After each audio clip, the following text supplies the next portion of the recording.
தலைமையினர்களே வணக்கம். நான் உங்கள் தடயம்பாபு. தமிழ்நாட்டில் அரசியல் மேடையில் எல்லா மேடையிலுமே மெதுவடையும் காரவடையும் சாப்பிட்ட நாஞ்சில் சம்பத்துன்னு ஒரு மனுஷன் இன்னைக்கு வெற்றி கழகத்தில் இருந்துக்கிட்டு 2 நாளைக்கு முன்னாடி விழுப்புரத்தில் வைகோ எங்க விஜய் காலடியில் கிடக்கிறாரு அப்படின்னு பேசியிருக்கிறாரு. அது சம்பந்தமா சமூக வலைதளங்கள்ல பல்வேறு கருத்துக்கள் வந்துட்டு இருக்கு. இந்த நாஞ்சில் சம்பத்துக்கு அரசியல்ல அடையாளம் கொடுத்தது வைகோ. நீங்க சொல்றீங்களே, நாங்க 31 வருஷமா வைகோ கூட இருந்தோம், சுத்தணும், ஊரு ஊரா சுத்தணும், அவர் அடையாளப்படுத்தணும்னு சொன்னீங்களே, உங்களை அடையாளப்படுத்தினது தமிழ்நாட்டு அரசியல்ல திரு வைகோ என்றால் மிகையாகாது. அன்னைக்கெல்லாம் வைகோ மாதிரி துண்டை தூக்கி இப்படி போட்டுட்டு அப்படி போட்டு டான்ஸ் போட்டுட்டு மேடையில பேசிட்டு மதிமுகவில் இருந்து பல வழக்குகளை சந்தித்து வைகோவுக்காக தமிழ்நாடு முழுக்க புகழ்பாடிய நாஞ்சில் சம்பத்து மதிமுக விலகினார். அதுக்கப்புறம் எங்க போனார்? மறைந்த முன்னாள் முதலமைச்சர் ஜெயலலிதா அவர்களுடைய தலைமையிலான அதிமுக போய் ஐக்கியமானார். சம்பத், நாங்க உங்க பேச்ச டிவியில பார்க்காம நான் தூங்க மாட்டேன், அவ்வளோ நல்லா பேசுறீங்க அப்படின்ட்டு ஜெயலலிதா என்னை பார்த்து சொன்னாங்க அப்படின்னு ரொம்ப புலகாகிதம் அடைஞ்சிங்க. அது உண்மைதான். எல்லா தலைவரும் எல்லா பேச்சையும் ரசிப்பாங்க, உங்களை எல்லாமே ரசிக்கிறாங்க, அது ஒன்றும் தப்பு இல்லை. அப்புறம் அம்மாட்ட போய் தஞ்சம் அடைஞ்சு தமிழ்நாடு முழுக்க எல்லா வீதியிலையும் கூட்டம் போட சொல்லி திமுக தளபதி ஸ்டாலினையும் வைகோவையும் புடின்னு பிடிச்சிங்க ஆச்சா. அதுக்கப்புறம் என்னாச்சு? ஜெயலலிதா மறைவுக்கு பிறகு அதுக்கடையில சின்னம்மாட்ட போனீங்க, அப்புறம் பண்ணீங்க. அப்புறமேலுக்கா டிடிவிட்ட போனீங்க. டிடி அண்ணா பேரை வைக்கலன்ட்டு வெளியில வந்தீங்க. வெளியில வந்துட்டு உங்களை எந்த மேடையிலுமே யாருமே எதுவுமே சேர்த்துக்கல. அதுக்கடையில மதிமுக வெளில வந்த மல்லை சத்யா அண்ணாவோட போய் பேசிட்டு இருந்தீங்க. அங்கேயே வைகோ எல்லாத்தையும் விமர்சனம் பண்ணீங்க. அதுக்கு முன்னாடி பொது மேடைகள்ல திமுக ஆதரவா பேசுவீங்க. உதயநிதி போல வர முடியுமா? உதயநிதி சின்ன பையன் 20,000 கூட்டத்தை நடத்திட்டாரு, அவர் தான் திராவிட இயக்கத்துடைய சூட வைகோ என்ன கிழிச்சாரு, துறை வைக்க கிழிச்சாருங்க. அதுக்கப்புறம் சத்யா பக்கம் தாவனீங்க. அங்கிருந்து எல்லாம் அப்படியே பேசுனீங்க. சத்யா கட்சி ஆரம்பிக்க சொல்றாரு, அம்மோன்னு விட்டுட்டு நீ டிஸ்குன்னு போயிட்டு தமிழக வெற்றி கழகத்தை போய் சேர்ந்துட்டேன். அங்க போய் சேர்ந்தது இல்லாம அங்க ஏதோ குழப்புக்கு ஏதோ கூட்டம் கூட போடுவாங்க, ஏதோ 20-30 கொடுப்பாங்க, வாங்கிட்டு போங்க சம்பத்தானே. அதை விட்டு வைகோ விஜய் காலில் நடக்கிறாருங்க ஒரு தேவையில்லாம ஒரு பழிய பேசுறீங்க நீங்க. இதான் உங்க வயசுக்கு பேச வேண்டிய பேச்சாது? விஜய் காலடியில் வைகோ கிடக்க வேண்டிய அவசியம் அவருக்கு இல்லை. தமிழ்நாட்டில் மிகப்பெரிய இளைஞர்கள் பட்டாளம் வைகோவுக்கு இருக்கிறது. வைகோ அவர்களுடைய அரசியல் பிரச்சனைகளே எங்களுக்கு தேவையில்ல. ஆனால் வைகோ என்கின்ற மாபெரும் மனிதன் இந்த தமிழ்நாட்டு மக்களுக்காகவும் தமிழர்களுக்காகவும் பேசியதும் போராடியதும் அவர் செய்த சாதனைகளை தமிழ்நாட்டில் இந்தியாவில் எந்த ஒரு அரசியல் தலைவனும் செய்யவில்லை, சாதிக்கவில்லை என்று நாங்க சொல்லலீங்க.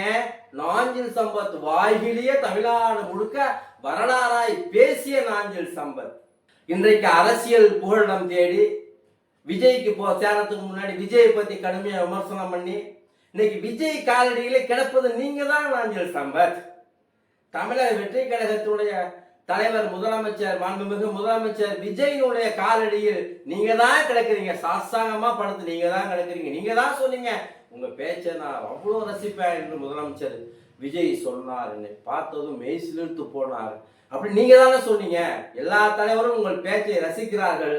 ஆனால் அனைத்து தலைவர்களும் நீங்கள் தரந்தாழ்ந்து பேசுவது அரசியலுக்கு சரியாக வராது, அது அரசியல் நாகரிகம் ஆகாது என்பதை வாயை வாடகைக்கு விட்டு நக்கி பிழைக்கிற கூட்டத்தில் இருக்கக்கூடிய திரு நாஞ்சில் சம்பத் அவர்களே, தமிழ்நாட்டில் இனி என்றைக்கும் எக்காலத்திலும் தலைவர் வைகோ அவர்களை பற்றி அவதூறாக பேசினால் கடும் கண்டன குரல்கள் உங்களுக்கு கண்டிப்பாக எதிராக வரும் எழும் என்பதை நீங்கள் மறந்துவிடக் கூடாது.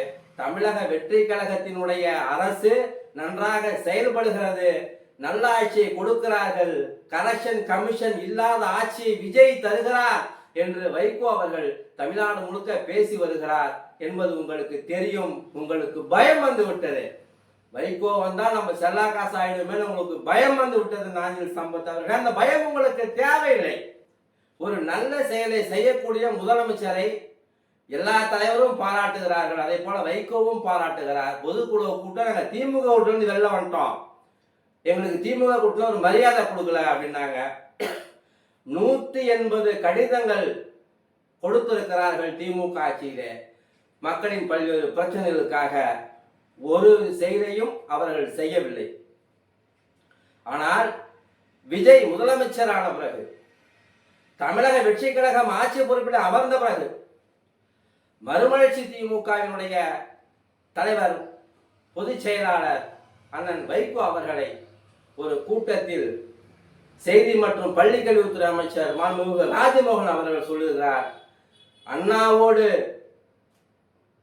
வைகோ தலைவர் பேசியதை, பெரியார் முன்னால் பேசியதை, அந்த 2 போட்டோவை நான் அண்ணாவினுடைய காஞ்சி நினைவில்லத்திலே வைகோ சொல்லி உத்தரவு போட்டிருக்கிறேன். அனைத்து பேச்சாளர்களுக்கும் ஒரு பல்கலைக்கழகம் தான் வைகோ, வைகோ இல்லாமல் எதுவுமே இல்லை என்று அவர் சொல்லியிருக்கிறார். இன்னொரு செயலையும் சொல்லியிருக்கிறார். சங்கோலி பத்திரிகை நாகரிகமான அரசியல் சார்ந்த செய்திகளை தரக்கூடிய ஒரு பத்திரிகை, நல்ல கருத்துக்களை சொல்லக்கூடிய ஒரு பத்திரிகை சங்கோலி. அந்த சங்கோலியை தமிழ்நாடு முழுக்க இருக்கிற அனைத்து நூலகங்களிலேயும் வாங்குவதற்கு உத்தரவு போட வேண்டும் என்ற மதிமுகவினுடைய கோரிக்கையை, தலைவர் வைகோவினுடைய கோரிக்கையை ஏற்றுக்கொண்ட மாண்புமிகு முதலமைச்சர் உடனடியாக உத்தரவு போட்டிருக்கிறாங்க. தமிழ்நாடு முழுக்க அனைத்து நூலகங்களையும் சங்கோலி பத்திரிகை கிடைக்கும். இதை நாங்கள் திமுக ஆட்சியில சொன்னோம், அவங்க செய்யல. இங்க சொன்னோம், முதலமைச்சர் விஜய் அவர்கள் அதற்கான நடவடிக்கைகளை எடுத்திருக்கிறார். சங்கோலி பத்திரிகை தமிழ்நாட்டில் எல்லா லைப்ரரிகளையும் கிடைப்பதற்காக உத்தரவை போட்டிருக்கிறார். இதுதாங்க எங்களுக்கு வேண்டும். மதிமுக மக்கள் சார்ந்த பிரச்சனைகளை சொல்லுகிற பொழுது செவி கொடுத்து கேட்கிற அரசை, முதல்வர் விஜய் தலைமையிலான வெற்றி கழகத்தினுடைய அரசை தலைவர் வைகோ பாராட்டுகிறார். நாங்களும் அதற்கு பாராட்டு தெரிவிக்கிறோம். இப்படியெல்லாம் போய் கொண்டிருக்கக்கூடிய ஒரு அரசியல் சூழ்நிலையில் தலைவர் வைகோவுக்கும் தமிழக வெற்றி கழகத்திற்குமான ஒரு பிணக்கை, ஒரு சொரசொரப்பை உண்டாக்க வேண்டும் என்பதற்காக வாடகை பேச்சாளர் நாஞ்சில் சம்பத் தலைவர் வைகோவை தவறாக பேசுவது, அநாகரிகமாக பேசுவதை நிறுத்தி கொள்ள வேண்டும். நிறுத்தி கொண்டால் அவருக்கு நல்லது. நாகரிக அரசியலை பேசுகிற நாஞ்சில் சம்பத் நாகரிகமற்றமான அரசியல் பதிவுகளை தவிர்க்க வேண்டும் என்பது பலருடைய கருத்தாகும். அண்ணன் நாஞ்சில் சம்பத் அவர்களே, நீங்கள் செவி கொடுத்து கேட்பீர்கள், வாயை அடக்குவீர்கள் என்று நாங்கள் நம்புகிறோம். பார்ப்போம். வணக்கம்.